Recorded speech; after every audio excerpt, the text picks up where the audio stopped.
Hello comrades, Vitaly here, an Apple veteran sharing some of my experience with those interested in American business culture and business English.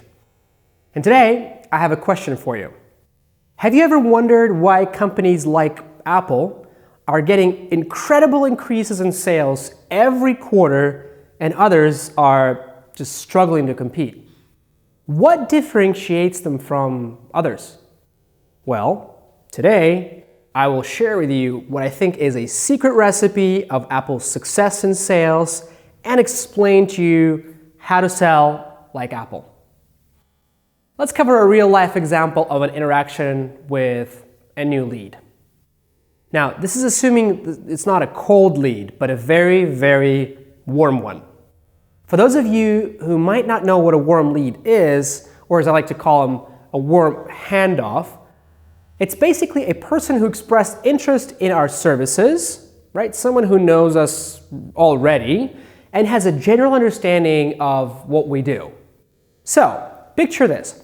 A customer with business needs, a warm lead, small, medium business, has given us his or her information. Now, you need to make sure to arrange a phone call with this person whose contact you were given, right? And do not ever immediately assume that this person is of no use, right? For example, you may think he or she is not a decision maker or doesn't make any sense for you to contact. You see, by making sure you do everything to connect with this person, you build trust, so-called rapport, and most importantly, shape this person up in such a way that he or she becomes an internal colleague from the client side. You get through the door into their company. That's crucial, and that's step one. And step one is about building an initial connection, right? So-called rapport. Again, rapport means you'll learn about this person and his or her duties. And again, this lets you build the initial trust, because imagine you've promised to connect and reach out at the exact time that they wanted you to, and you did. These small initial impressions are very strong, and they lay the foundation for future growth. This first call is how you open up about yourself as a person, as a professional, the company you represent, its values, and its value. The last part, the value, is what you're just starting to build. You've not given a potential client a reason to hire you yet. That's where we move to the next step. So step two is get to know this person and what his or her job-related pain points are. The goal is to help make their life easier and ultimately make them look good in front of their immediate manager. Now, let's break this down a little. You don't want to focus on the end result here. All you do is stay in the moment, firmly on this current step you're taking before you get onto the next step of your letter. If you rush, you may miss valuable points, slip and fall off the ladder, having just reached a second step. So let's try to understand the why behind the focus on the person in front of you, his or her specific needs and pain points. It's very simple, actually. This one person is all you have at this given moment. If you let this individual open up and let you know exactly what makes his or her life easier at the company, you automatically get the insider information of what that environment looks like. Without even asking, you may find out that their current infrastructure needs updating, and it's directly affecting their bottom line, for example.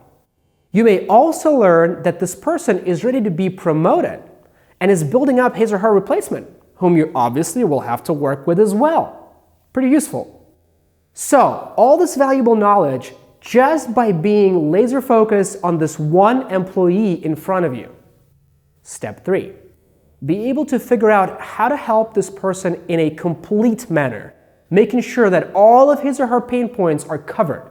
For example, if you're selling a piece of hardware or a ready-to-go product, make sure to include a warranty, compatible third-party accessories, software service, and another valuable point of contact in case you are unavailable.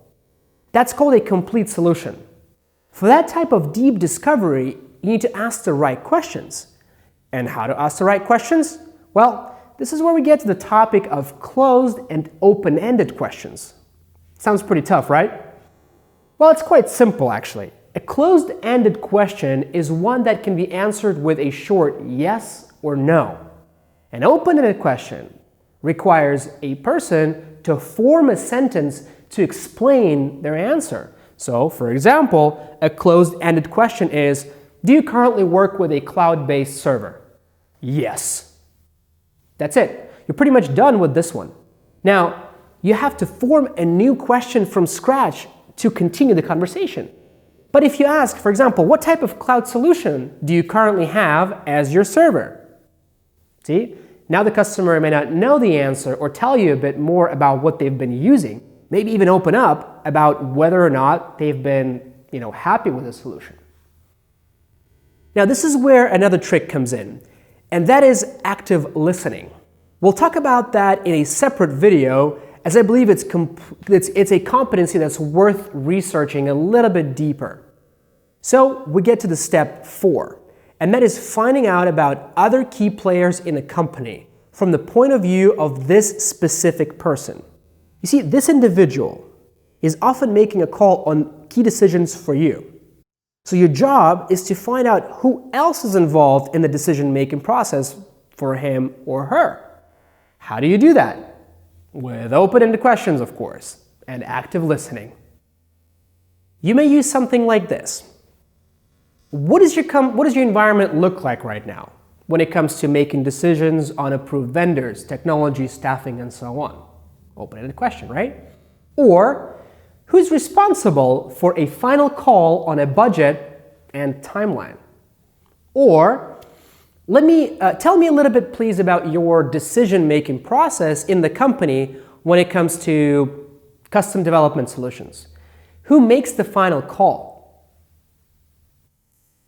See, these open-ended questions will hopefully paint a better picture on the org structure and whom you should interact with and connect with.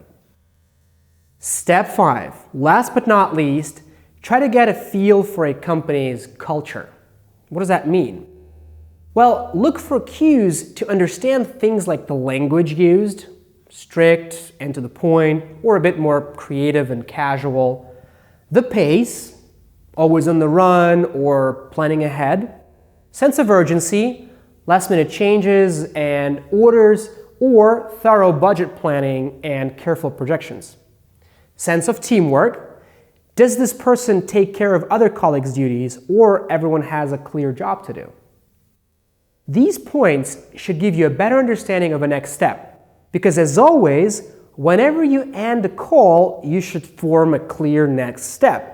And by clear, I mean clear to you and the other side, the client. So, verifying that by forming a next step together with the client is one of the most important parts of the call. You want to be on the same page. And of course, be sure to note all these discoveries in your CRM along with a next step so that you or other members of your team can see the path you're taking with this. So, today you've learned 5 key elements of a successful discovery call, just like at Apple. All of this is, as always, based on my practical experience working there. I really hope this was useful. Of course, everyone has their own secret sauce to doing customer calls, so please share some of your best knowledge, some of your best practices in the comments below. I'd love to hear your feedback, and I'd love to start a good discussion here as well. Thank you very, very much. As always, please subscribe, stay tuned, and I'll see you in the next one.